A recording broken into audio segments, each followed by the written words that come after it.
ഇവിടെ കച്ചവടം ചെയ്യുന്നവര് ചിഹ്നം തരാത്തവര് എന്റെ മുന്നിൽ കൊണ്ടുവരും.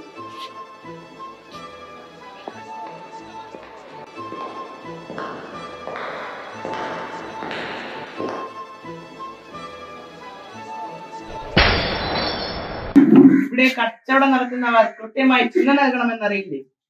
യജമാനനെ എന്നോട് ക്ഷമിച്ചാലും എന്റെ കയ്യിൽ യാതൊന്നുമില്ല. ഇത്തവണ എനിക്ക് ഇളവ് നൽകിയാവും. ഇളവോ? സാധ്യമല്ല. കാശില്ലെങ്കിൽ ഇവിടെ കച്ചവടം നടത്താനാവില്ല. അപ്പോ എന്നോട് ക്ഷമിച്ചാലും ഇതെന്റെ മക്കൾക്ക് ഭക്ഷണം വാങ്ങാനുള്ളത്.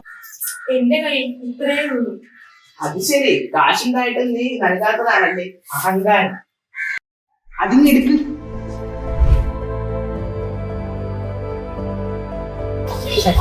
അഹങ്കാരിയാണ്. ഇങ്ങനെ ദരിദ്രരെ ദ്രോഹിക്കരുത്. അവൻ സ്വർഗത്തിൽ പ്രവേശിക്കുകയില്ല. മനുഷ്യന് ഗർഭപ്പെട്ടത് വരുന്നുണ്ട്. എനിക്ക് അദ്ദേഹത്തിന് കണ്ടാൽ മതിയായിരുന്നു. എന്റെ രോഗങ്ങളൊക്കെ സുഖപ്പെട്ടേനെ. വിശ്വാസപൂർവ്വം അദ്ദേഹത്തെ സമീപിക്കുന്നവർക്ക് രോഗസൗഖ്യവും അനുഗ്രഹങ്ങളും ലഭിക്കുന്നുണ്ടെന്നാണ് ഞാൻ കേട്ടത്. എന്നാൽ സമയങ്ങളെ പെട്ടെന്ന് പോയിട്ട്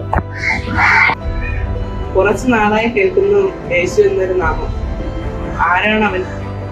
ദൈവമാണെന്ന് ചിലർ, പ്രവാചകനും രക്ഷകനുമെന്ന് മറ്റു ചിലർ. ഇതിലെന്തെങ്കിലും സത്യമുണ്ടോ?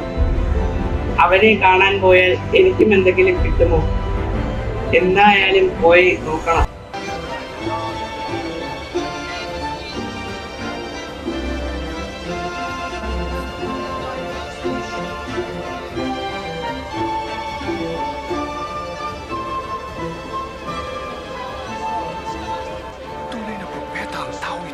Panginoon, iligtas mo ako. Panginoon, iligtas mo kami.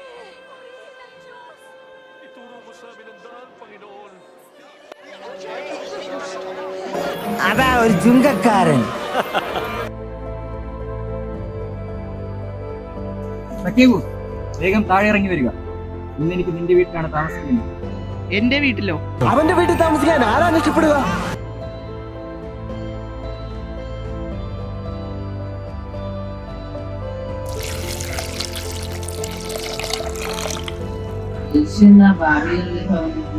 അതേ സഖ്യേസ് ഭാവിയല്ലേ.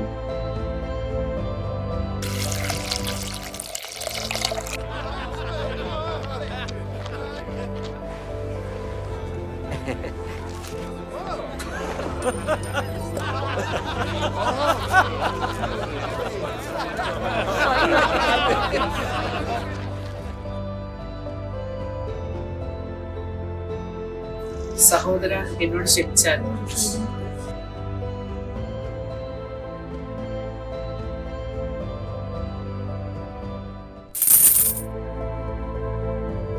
ഗുരു, എന്റെ സ്വത്തിന്റെ പകുതി ഞാൻ ദരിദ്രർക്ക് കൊടുക്കുന്നു.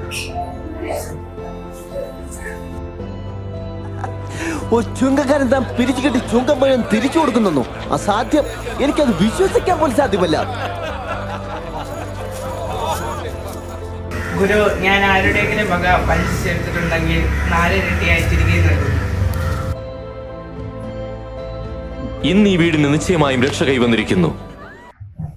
ഏതൊരവസ്ഥയിലും യാതൊരു വ്യവസ്ഥയുമില്ലാതെ മനുഷ്യനെ സ്നേഹിക്കുന്ന ദൈവം വചനമായി നമ്മോട് കൂടെയുണ്ട്. ഈ തപസ്സുകാലം കാതോർക്കുകയും അനുതപിച്ച് പാപങ്ങൾക്ക് പരിഹാരം ചെയ്യാനും സമയമായി. ദരിദ്രരെ ദ്രോഹിച്ചിട്ടുണ്ടെങ്കിൽ, കൊള്ളപ്പലിശ വാങ്ങിയിട്ടുണ്ടെങ്കിൽ, അന്യന്റെ വസ്തു അപഹരിച്ചിട്ടുണ്ടെങ്കിൽ പ്രായശ്ചിത്തം ചെയ്യാം. അയൽക്കാരുമായി രമ്യപ്പെട്ട് രോഗികളെ സന്ദർശിച്ച് ദരിദ്രരെ സ്നേഹിച്ച് നമുക്കും യേശുവിന് വിരുന്നൊരുക്കാം.